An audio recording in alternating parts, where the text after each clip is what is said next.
دو مسئلے میں نے آپ حضرات کے سامنے بیان کرنے ہیں۔ ایک وہ مسئلہ جو پچھلے جمعے کو ادھورا رہ گیا تھا۔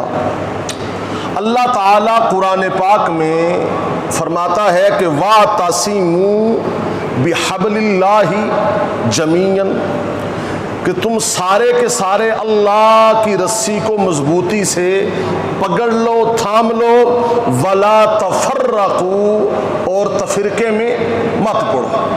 یہ کس کا حکم ہے؟ اللہ کا حکم ہے۔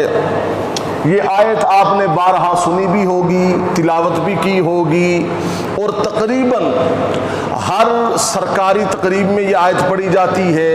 ہماری سرکاری جو عمارتیں ہیں ان پہ یہ آیت لکھی ہوتی ہے، سکولوں میں، کالجز میں، یونیورسٹیز میں اس آیت کو پڑھا بھی جاتا ہے، سنا بھی جاتا ہے، اور اس کے بارے میں تبصرے بھی کیے جاتے ہیں۔ اور یہ آیت پڑھی جاتی ہے قوم کو ایک ذہن دینے کے لیے، اور قوم کو اتحاد و اتفاق کے اوپر جو ہے وہ جمع کرنے کے لیے۔ اب ذرا بنیادی بات سمجھیں۔ اس آیت کے آخر میں لفظ ہے وَلَا تَفَرَّقُوا، جو میں نے پڑھا، آپ بھی پڑھتے ہیں کہ تفرقے میں مت پڑھو۔ اللہ تعالیٰ کو کسی طور پر بھی تفرقہ بازی پسند، عرش والے رب کو قرآن و سنت کی روشنی میں تفرقہ پسند نہیں ہے، اور اللہ کی رسی کو مضبوطی سے تھام لو۔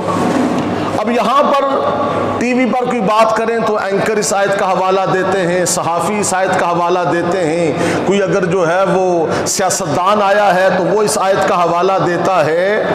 حوالے تو اس کے سب دیتے ہیں۔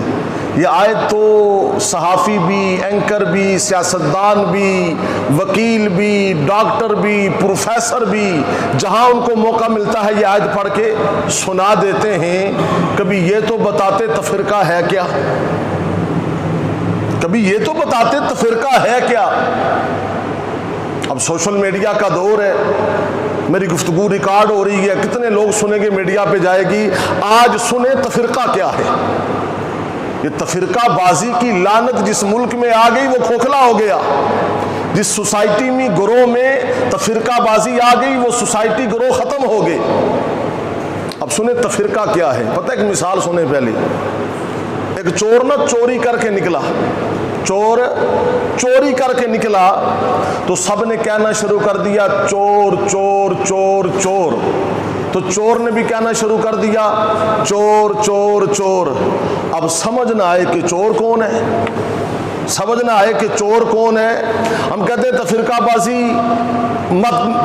بازی مت پھیلاؤ، تفرقے میں مت پڑھو، تفرقے میں مت پڑھو۔ اچھا، امت میں تفریق ڈالنے والے بھی یہ کہہ رہے ہیں کہ تفرقہ بازی میں مت پڑھو۔ بھئی اب تفرقہ بازی کون پھیلا رہا ہے؟ یہ پھیلانے والے کون ہیں؟ میں نے پچھلے جمعے کو آپ کو ایک مثال دی تھی۔ کلمہ ہے مسلمانوں کا لا الہ الا اللہ محمد الرسول اللہ۔ آج سمجھ لیں، سن لیں کہ وَاعْتَصِمُوا بِحَبْلِ اللَّهِ جَمِيعًا وَلَا تَفَرَّقُوا، کہ اللہ کی رسی کو مضبوطی سے تھام لو، پکڑ لو تم سب، اور تفرقے میں مت پڑو، تفرقے میں نہ پڑو۔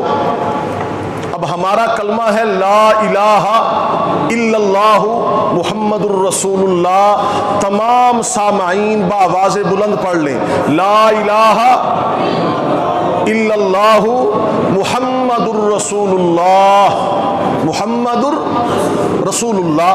اب یہ ہمارا کلمہ ہے مسلمانوں کا۔ کوئی بندہ اسی کلمے کو لے کے کہے کہ جی یہ کلمہ مجھے پسند نہیں ہے، میں اس کو آگے اور بڑھاؤں گا، اور کیا کروں گا؟ بڑھاؤں گا۔ کلمہ 2 جزوں والا، خلیفہ اول، خلیفہ بلا فصل سیدنا ابو بکر صدیق رضی اللہ تعالی عنہ نے کلمہ پڑھا 2 جزوں والا۔ سیدنا عمر رضی اللہ تعالی عنہ نے کلمہ پڑھا 2 جزوں والا۔ سیدنا عثمان غنی ذی النورین رضی اللہ تعالی عنہ نے کلمہ پڑھا 2 جزوں والا۔ سیدی و مرشدی و مولائی علی ابن ابی طالب رضی اللہ تعالی عنہ نے کلمہ پڑھا 2 جزوں والا۔ سارے صحابہ اہل بیت پوری امت کلمہ پڑھتی ہے 2 جزوں والا۔ اب کوئی کہے جی کہ یہ کلمہ ٹھیک ہے مگر میں اس کے آگے اور اضافہ کروں گا، یہ اصل تفرقہ بازی ہے۔ اب بات سمجھ آ گئی نا میری؟ یہ حقائق بیان ہونے چاہیے بھائی. بات سمجھنے کی ہے کہ ہم نے پھر آنکھیں کیوں بند کی ہوئی؟